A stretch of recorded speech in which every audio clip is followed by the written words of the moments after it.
একটা বিশেষ বিষয়ে আমি দৃষ্টি আকর্ষণ করছি। বিষয়টি স্বরাষ্ট্র মন্ত্রণালয়ের সাথে সম্পর্কিত। এটি হচ্ছে ভিসা জটিলতা। অনেকে বলেছেন, আমি পার্টিকুলারলি জিজ্ঞেস করেছি তাদেরকে, তোমাদের সমস্যাগুলো কোথায়? তারা বলেছে, আমরা তো আগে করেছি কনভেনশনাল পাসপোর্ট, এরপরে করেছি আমরা এমআরপি, এখন ই পাসপোর্ট করতে গেলে এমআরপি এবং আমাদের এনআইডি এই দুইটা হুবহু মিল থাকতে হবে। আমাদের অফিস ল্যাপসেসের কারণে, ওই আকার রেখার নামের একটু অধিক সেদিক, বয়সের একটু সামান্য তারতম্যের কারণে এখন আর ই পাসপোর্ট হচ্ছে না।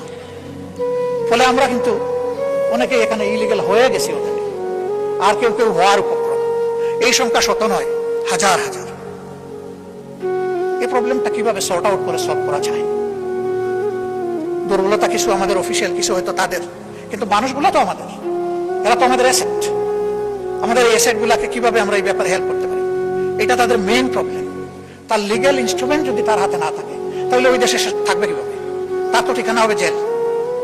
সে গেল পরিবার আর সমাজকে সাহায্য করার জন্য, এখন ঠিকানা যদি তার জেল হয়, তাহলে তো হলো না।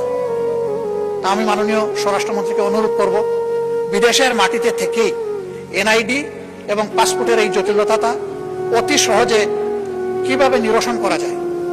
ইনশাল্লাহ আপনি পারবেন, শুধু পদক্ষেপ নেওয়ার ব্যাপার। আমরা আপনার জন্য দোয়া করবো, আপনি যাতে পারেন।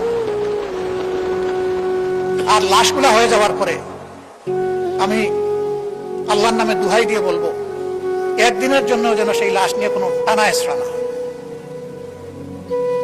আমরা বেঁচে থাকলে, দেশ বেঁচে থাকলে সসম্মানে আমাদের কাঁধের উপর করে যেন সেই লাশগুলা দেশে নিয়ে আসা হয়।